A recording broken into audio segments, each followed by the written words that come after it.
Welcome to the Stoic Quotient, where we go where most dare not go, where truth isn't sugar-coated, where silence is shattered, and where you're invited to awaken.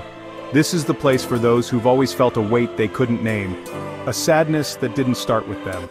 You're not crazy, you're carrying more than you know. Let's talk about it. The inherited wounds, the generational pain we carry in silence.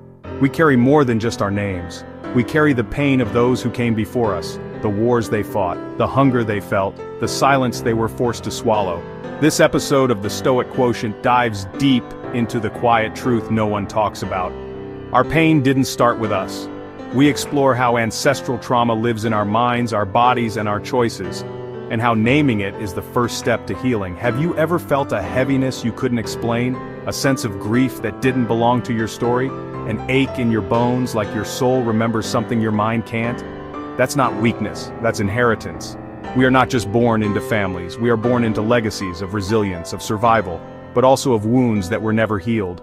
Your anxiety may not be yours. Your rage, the one that erupts without warning, may not be yours. That relentless urge to shrink yourself, to play it safe, to disappear into silence, it might not be your flaw, your failure, or your fault.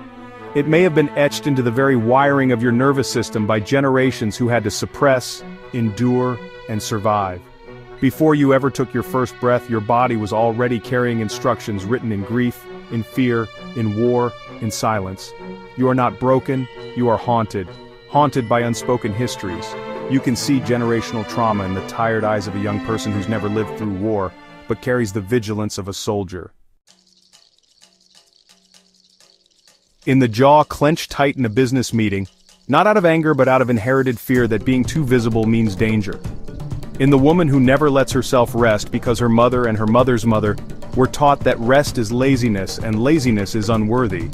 In the man who can't say I love you, not because he doesn't feel it, but because the men before him weren't allowed to show it. You see it in postures, slouched from shame that was never theirs. In the way some people apologize for existing with every gesture. In the inability to cry, or the tendency to erupt over small things. In the forced smiles, the fidgeting, the guarded eyes. All silent indicators that something ancient is still moving through them. The body remembers what the mind forgets. And trauma, especially inherited trauma, doesn't always scream. Sometimes it just sits quietly, in the muscles, in the skin, in the gaze, until someone dares to look in the mirror and ask, is this really mine, or did I inherit this pain? And that question, that moment of awareness, is where healing begins. Haunted by their traumas, their shame, their coping strategies disguised as your personality. What if the heaviness you feel isn't you, but an echo of everything they were never allowed to feel? Because, trauma doesn't die with the generation that suffered it. It gets passed down, quietly, in glances, in unspoken rules, in what wasn't said at the dinner table. Your grandmother who never cried had to bury her grief to survive. Your great-grandfather who drank every night was drowning the war he brought home inside his chest. And their children learned not to feel, not to speak, not to need, because honestly, that was safer.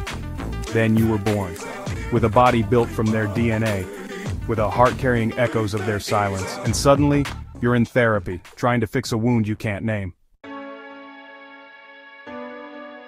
But here's the truth, you're not broken. You're the one who was chosen to heal.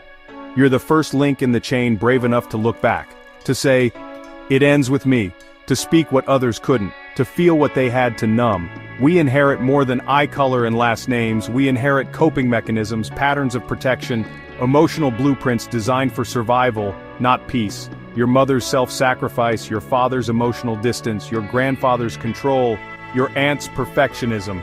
These were all tools, shields, masks, passed down like family heirlooms, not out of malice but out of necessity. They endured war, they endured poverty, they endured discrimination, hunger and humiliation, and they did what they had to do to live.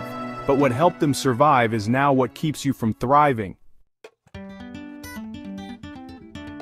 You're not here to repeat their pain, you're here to transform it, to give voice to what they silenced, to grieve what they couldn't, to rest where they never could, to love where they had to guard. But here's the part no one tells you.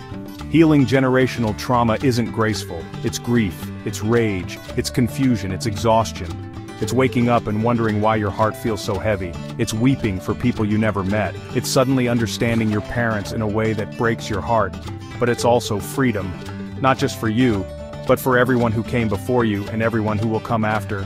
Because when you choose to feel what they couldn't, you become the first one who truly lives. You teach your children that love isn't earned, that joy doesn't have to come after pain, that they are not burdens, that they are not broken, that it's okay to rest, to feel, to be.